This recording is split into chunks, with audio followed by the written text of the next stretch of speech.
There are 2,500-year-old carvings in southern Iran that show people from 23 different nations, each one dressed in their own clothing, carrying their own gifts. Nobody erased their identity.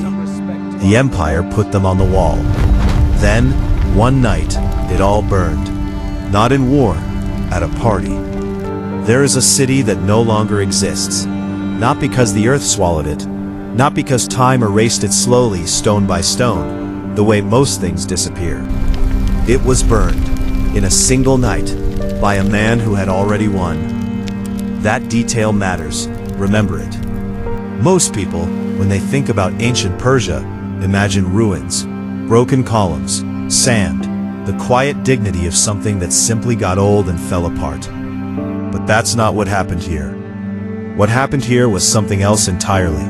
Something that reveals not just what was lost, but what we still haven't fully understood about the nature of civilization, power, and the things human beings build when they believe they are permanent. This is not a history lesson. This is something closer to a mirror. Walk with this for a moment. It is 522 BC. The Persian Empire is not yet at its peak, but it is already something the ancient world has never seen before. Stretching from the eastern edges of modern-day Greece, all the way to the borders of India. 23 nations under a single administrative system. Multiple languages, multiple gods, multiple peoples, all functioning inside one empire. And at the center of all of it, a decision is made. A king named Darius I chooses a location in what is now southern Iran. A plateau, elevated, deliberate. He does not build a military fortress there. He does not build walls designed for war. He builds something designed to be seen. The city would be called Parsa by the Persians who built it. The Greeks would call it Persepolis, the city of the Persians. But names tell you very little about what a place actually was. To understand Persepolis, you have to understand what it was built to communicate. Every empire in human history has had a primary language. Not spoken language, structural language. The language of stone, of scale, of arrangement. The message a civilization sends not through words, but through what it chooses to build and how tall it chooses to build it. Persepolis was a sentence, a very long, very deliberate sentence, written in limestone and cedar. And what it said was this: we are not temporary. Here is where most people's understanding stays, surface level. They know it was grand. They know it was Persian. They know Alexander burned it. That's the full picture most people carry. But the surface is not where the interesting things are. The interesting thing about Persepolis is not its size.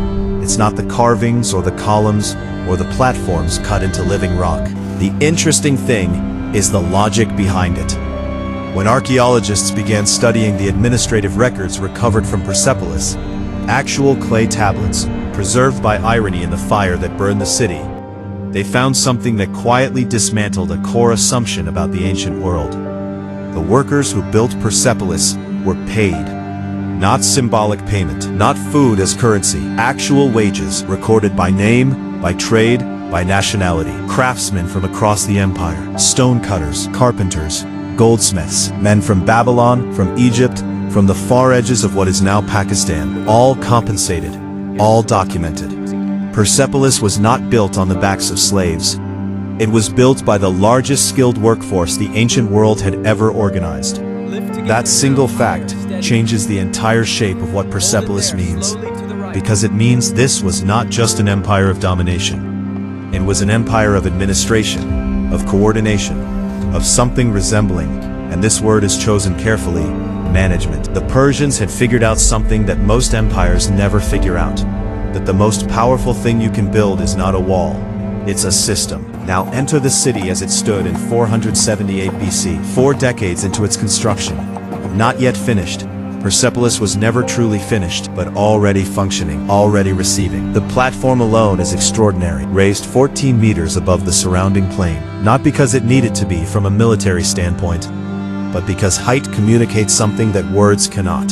When you approach Persepolis from the ground, you look up. That is not accidental. You climb the great staircase, wide enough for 10 horses to walk side by side. The steps deliberately shallow, designed so that dignitaries could ascend without breaking the dignity of their stride. This is not architecture. This is choreography. At the top, you pass through the Gate of All Nations. 2 colossal stone bulls guard the entrance, each one taller than 3 men standing on each other's shoulders. They face inward. They are not threatening the visitor. They are watching the interior. The name of the gate is worth sitting with. Gate of All Nations. Not Gate of Persia, not Gate of the King. All Nations. Because the Persian Empire, at its height, was not structured around the erasure of identity. Conquered peoples were allowed to keep their languages, their customs, their local administrators, their gods. This is unusual in the ancient world. Unusual enough to be worth noticing. The Persians had understood something that empires before them had not. That uniformity is fragile, that the most resilient systems are the ones that can hold difference inside them without collapsing. Once a year, Persepolis transformed completely. During Nowruz, the Persian New Year, still celebrated today across Iran and much of Central Asia, delegations from all 23 nations of the empire would arrive, not as prisoners, not as tributaries performing humiliation, as participants in something larger than any one of them. They would bring gifts: horses from Central Asia, gold from Nubia, textiles from Babylon, animals from distant regions. And these gifts were not simply collected, they were displayed. On the walls of the Apadana, the great audience hall at the heart of Persepolis, the procession of nations is carved in extraordinary detail. Each delegation rendered in their own clothing, their own hairstyles, their own cultural identity. The empire was saying something in those carvings, something that took historians a very long time to hear. We see you. You are part of this. Your difference is not a problem to be solved. It is a proof of our reach. Persepolis was not just a seat of power. It was an annual performance of unity, a demonstration conducted in human bodies and carved stone, that the world could be organized without erasing the people inside it. That idea, that unity and diversity are not opposites, was being practiced here, in stone, 2,500 years before modern institutions would spend centuries arguing about it. This is where things begin to shift. It is 334 BC. The empire that built Persepolis is still standing, still functioning.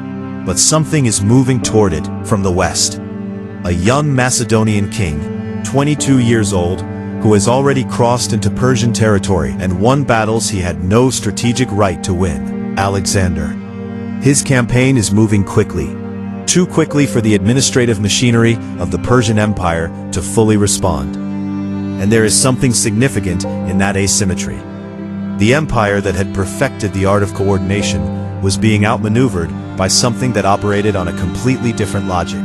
Speed over structure, personality over system. It is a pattern that repeats throughout history. The institution that took generations to build, disrupted by a force that moves faster than the institution can process. By 330 BC, Alexander has arrived at Persepolis. The city, the greatest single concentration of Persian wealth, culture, and architectural achievement in existence, falls without a significant siege. The empire's administrative center, the physical embodiment of everything Darius and his successors had built over 2 centuries, now in the hands of a 26-year-old who has been at war for most of his adult life. What happened next is one of the most debated single nights in ancient history. The accounts are not entirely consistent, but what they agree on is this: there was a feast, significant drinking. A companion of Alexander, a woman named Thais, Athenian, educated, sharp, reportedly stood up and made a speech. She suggested that burning Persepolis would be the greatest act of vengeance Greece could take against Persia, in retribution for what the Persians had done to Athens 150 years earlier. Alexander agreed. Torches were lit. The procession moved through the palace. 200 years of construction, hundreds of thousands of labor hours. The payroll records, the carvings, the cedar beams imported from Lebanon, the Gate of All Nations, the Hall of 100 Columns, burning in a single night. There is a version of this story that frames it as straightforward conquest, the winner destroying the symbol of the loser, power asserting itself. But there is another reading. Alexander, by 330 BC, was already positioning himself as the successor to the Persian Empire, not just its conqueror. He was adopting Persian dress, Persian customs, Persian administrative structures. He needed the empire to function, and he understood that better than most of his generals did. So why burn Persepolis? That question has no clean answer, but it contains something worth holding. That even the most calculated, most strategically intelligent actors in history sometimes do things that cannot be fully explained by strategy. That the line between decision and impulse is thinner than civilizations prefer to believe. Persepolis did not fall because of an army. It burned because of a party. What survived is worth knowing. The platform, still standing, the staircases, the stone bases of columns, the carved procession of nations, partially intact, visible today to anyone who travels to the site in southern Iran. And the clay tablets, thousands of them, preserved in the fire that should have destroyed them. Because clay, when it burns, does not disappear, it hardens. The very thing that burned Persepolis accidentally preserved its administrative records for 2,500 years. The empire left its paperwork behind, and the paperwork told the truth about what kind of empire it had been. There is something in that detail that is difficult to name precisely. The fire that was meant to erase ended up preserving. The act of destruction became, accidentally, an act of documentation. History does this sometimes. The thing that was supposed to end the story becomes the reason the story survived at all. Stand in Persepolis today and look at what remains. The columns rise out of the desert, incomplete, against a sky that has not changed. The carvings are still legible. The proportions of the platform still communicate something across 25 centuries of silence. You are looking at a system, not just a building, a philosophy of power, rendered in stone, that believed in coordination over domination, invisibility over erasure, in the kind of durability that comes not from walls, but from making enough people feel included that they become invested in the thing's survival. That system lasted for 200 years, and then it burned in a night. Not because it failed at what it was designed to do, not because the logic was wrong, or the administration collapsed, or the people rejected it. It burned because of a sequence of contingencies. A military campaign, a feast, a speech, a torch, that had nothing to do with the quality of what was built. This is the part that stays. The most sophisticated civilizations in history have not always fallen because of weakness. Some of them fell because complexity, however refined, has no defense against the thing that moves too fast to be managed, against the moment that arrives before the system can respond. Persepolis was not a failure.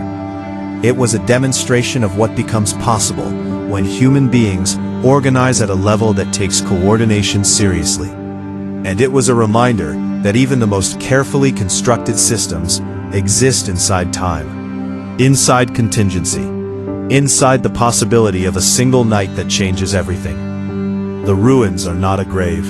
They are a question, still open, still waiting. What do you build, knowing that one night could be enough?